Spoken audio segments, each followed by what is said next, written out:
Halo Sobat pencinta Donghua, kali ini kita akan melanjutkan cerita Battle Through the Heavens Benua Kaisar. Cerita dan video ini diambil dari channel Nobarta. Tanpa banyak basa-basi, mari kita simak alur ceritanya. Melanjutkan dari cerita sebelumnya, bagian luar pemakaman iblis telah mengalami perubahan yang mengejutkan. Sudah setengah bulan, anak dari keluarga Shio belum keluar. Aku khawatir anak ini sudah mati. Ucap cukup banyak orang yang berkumpul. Di luar pemakaman iblis banyak orang-orang kuat telah berkumpul. Di sudut reruntuhan ada 5 sosok berjubah hitam. 5 sosok ini sangat kuat. Kelima sosok berjubah hitam berjalan menuju penghalang di reruntuhan. Segera aura yang kuat melonjak dari tubuh 5 sosok tersebut. Pada saat yang sama kelima sosok menyerang penghalang secara bersamaan. Akan tetapi penghalang energi bahkan tidak memiliki jejak fluktuasi. Kekuatan kelima sosok itu seperti setetes air jatuh ke laut yang menghilang tanpa jejak. Kelima sosok berjubah hitam ini berasal dari suku Phantom. Suku ini sangat kuat dan misterius. Bahkan 5 kekuatan utama tidak berani memprovokasi suku ini. Pada saat ini semua murid sekte Yimo berdiri di belakang suku Phantom. Dan mereka tidak berani mengatakan sepatah kata pun. Mereka tampaknya takut akan suku ini. Sepertinya kita tidak bisa membukanya. Penghalang energi ini tidak hanya kuat, tetapi juga sangat aneh. Orang kuat macam apa yang membuat penghalang ini? Ucap anggota suku Phantom. Pasti ada harta yang sangat penting di dalam reruntuhan ini. Ucap orang dari klan Phantom yang sepertinya pemimpin kelompok. Tapi aku mendengar satu-satunya orang yang bisa masuk hanya Xiaoyan. Dia jenius yang berasal dari klan Shio. Ucap Yi Zentian. Karena ini masalahnya, kita harus bicara pada klan Shio terlebih dahulu. Mungkin anak ini mendapatkan sesuatu yang kita cari. Jika dia benar-benar memilikinya, tidak peduli apa yang terjadi. Kita harus membawa anak itu di tangan kita. Ucap anggota dari klan Phantom itu. Pria berjubah hitam lainnya mengangguk mendengar ini. Orang dari klan Shio tolong keluar. Ada yang ingin kami pertanyakan dari kalian. Ucap orang yang memimpin kelompok dari klan Phantom. Saya Xiaoli dari klan Shio. Bolehkah saya bertanya siapa Anda dan mengapa Anda mencari klan Shio saya? Ucap Xiaoli. Kamu tidak perlu tahu nama kami. Dikatakan bahwa ada orang dari klan Shio yang memasuki reruntuhan kuno ini. Kami berharap klan Shio dapat membawa orang itu. Jika kamu memberi orang itu kepada kami berjanji tidak akan melukai klan Shio. Ucap pemimpin kelompok dari klan Phantom. Ingin mengambil anggota klan kami? Apakah menurutmu kamu layak berbicara seperti itu terhadap kami? Ucap Xiaoqi. Begitu kata-kata Xiaoqi terdengar, Xiaoli segera berkata lagi, "Tolong jangan tersinggung dengan kata-kata cucuku ini. Izinkan kami mempertimbangkan masalah ini dalam 3 hari. Ucap Xiaoli. Beberapa pria berjubah hitam saling memandang sebelum mengangguk. Setelah itu mereka tidak mengatakan sepatah kata lagi sebelum pergi. "Kakek, apa yang kamu katakan?" Ucap Xiaoqi. "Masalah ini tidak mudah.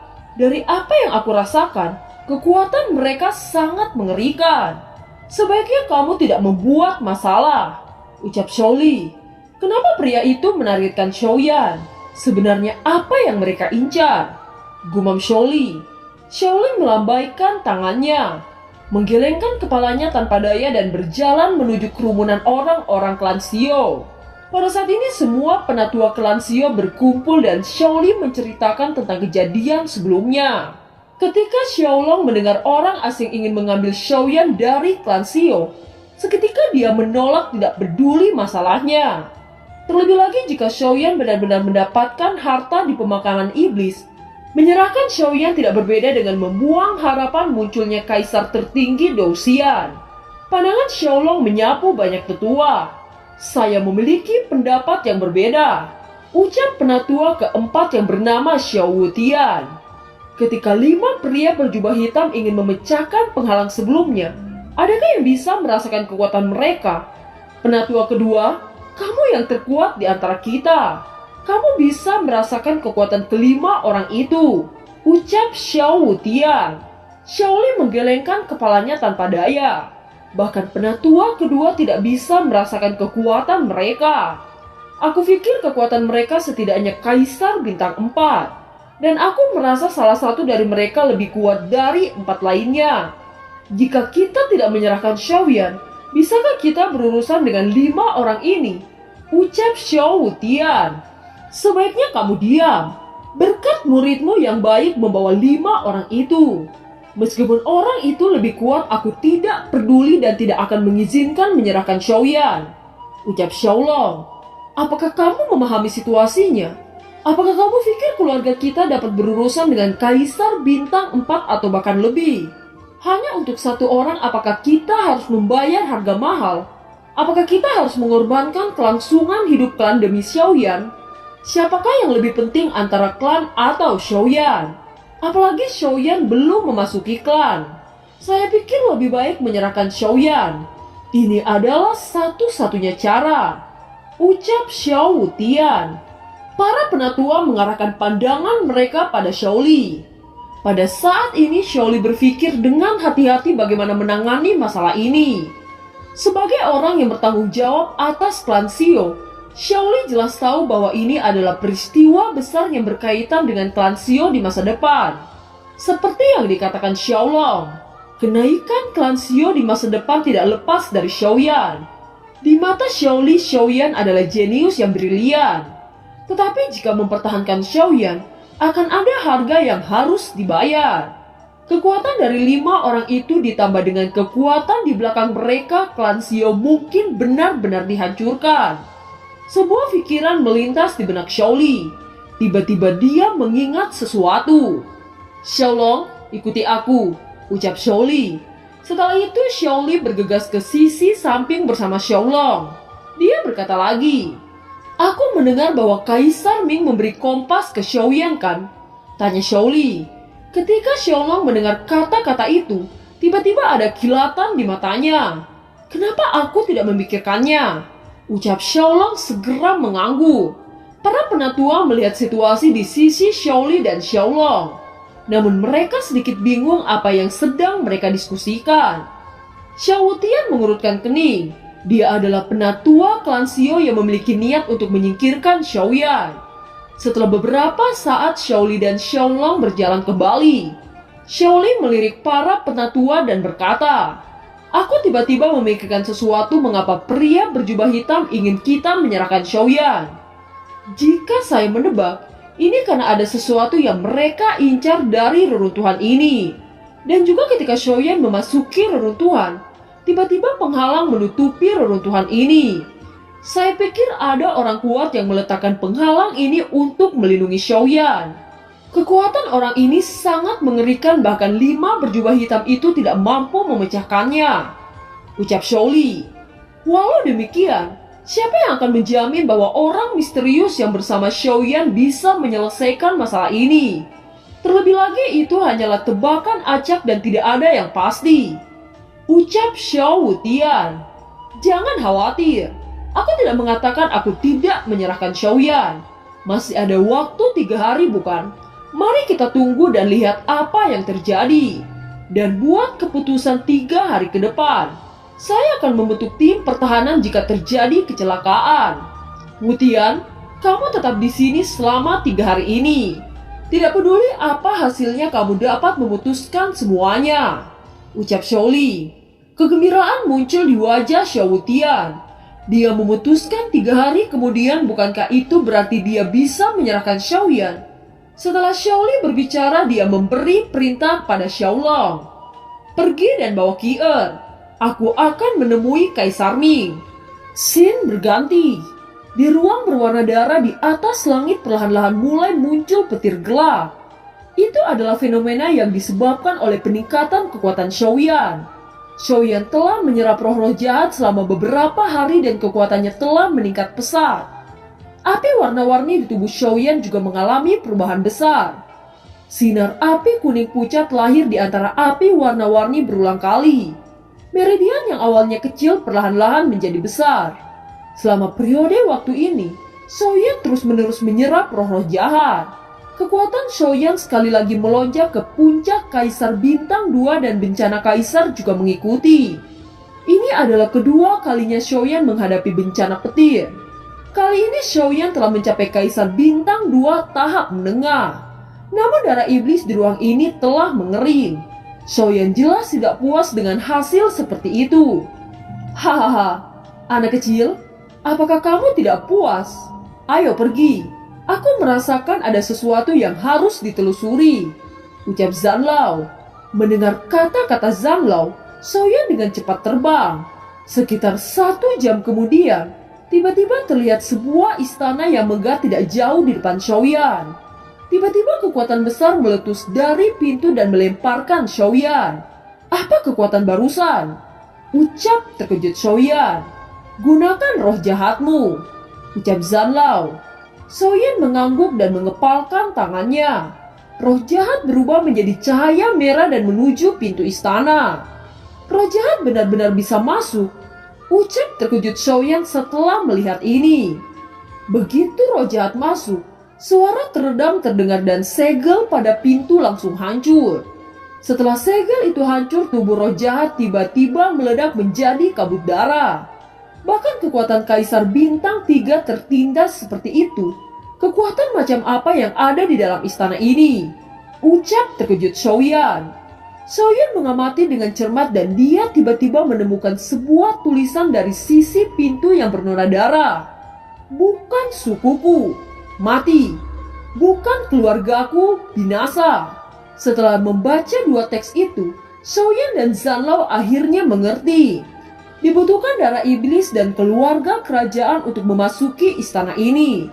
Sepertinya kita tidak bisa masuk, ucap Shaoyan. Namun aku bisa merasakan sesuatu di dalam yang sangat penting bagimu, ucap Zanlao. Bagaimana kita bisa masuk ke istana ini? Tanya Shaoyan. Salah satu 3 keajaiban dunia itu adalah roh hantu, ucap Zanlao. Roh hantu di antara 3 keajaiban, ucap Shaoyan. Istana ini bisa dibuka dengan roh hantu. Jika kita memaksa untuk memasukinya, bahkan aku akan menderita luka ringan. Mereka yang dapat masuk dan melewati istana ini hidup-hidup tidak lebih dari 5 orang, ucap Zanlao. Seluruh benua Kaisar hanya tidak lebih dari 5 orang yang bisa melewati hidup-hidup. Zanlao, seberapa kuat kekuatan di daratan Kaisar saat ini? Tanya Shaoyan. Yang terkuat kurang lebih Kaisar Bintang 9. Istana ini mungkin sulit dilewati oleh orang lain. Tetapi bagimu itu sangat mudah, ucap Zanlao tersenyum. Apakah kamu bercanda? Mana mungkin aku bisa masuk melewati istana ini hanya dengan Kaisar Bintang 2, ucap Shaoyan.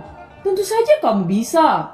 Setelah meleburkan esensi darah, kamu memiliki darah yang begitu kuat.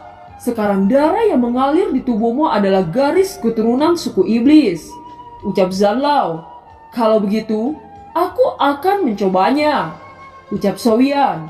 Setelah mengatakan itu, Shaoyan tiba-tiba mengaktifkan garis keturunan darah iblis. Sesaat kemudian dia dengan hati-hati bergegas menuju istana. Pada saat dia masuk melewati pintu istana, dia menemukan bahwa tidak ada serangan misterius yang terjadi sebelumnya. Shaoyan berjalan di alun-alun istana yang sunyi ini sebelum tiba-tiba dia melihat sebuah gerbang batu. Shaoyan dengan cepat melintasi gerbang dan menembus penghalang energi. Sebuah istana seperti kristal yang sangat mempesona muncul di depan Shaoyan. Seluruh istana ini seolah-olah semuanya terbuat dari kristal. Shaoyan melihat 4 pilar batu kristal di aula yang dihiasi dengan banyak inti sihir yang kuat. Ada patung besar di dalam istana yang memancarkan energi kuat. Begitu Shaoyan melangkah ke arah patung, ada fluktuasi spasial yang kuat di depan patung.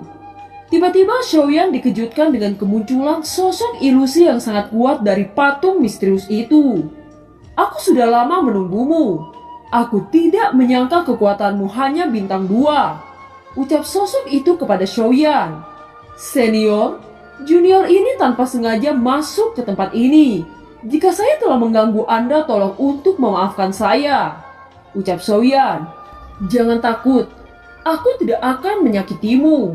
Aku di sini menunggu kemunculanmu, ucap sosok itu. Nafas ini, dia sebenarnya adalah Kaisar Iblis, ucap terkejut Zanlou kepada Xiaoyan. Setelah sosok itu datang ke Xiaoyan, sosok itu mengerutkan kening setelah mendeteksi bahwa Xiaoyan bukan ras iblis. Segera tekanan yang kuat dan mengerikan dilepaskan. Kamu adalah manusia. Bagaimana kamu sampai di sini? Ucap sosok itu yang ternyata Kaisar Iblis Douxian. Merasakan tekanan ini bahkan Xiaoyan tanpa sadar lututnya jatuh ke tanah. Aku tidak sengaja masuk ke sini, ucap Xiaoyan.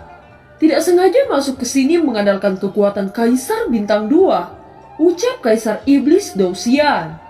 Pria tua itu melangkah dan telapak tangan besar itu meraih tubuh Xiaoyan.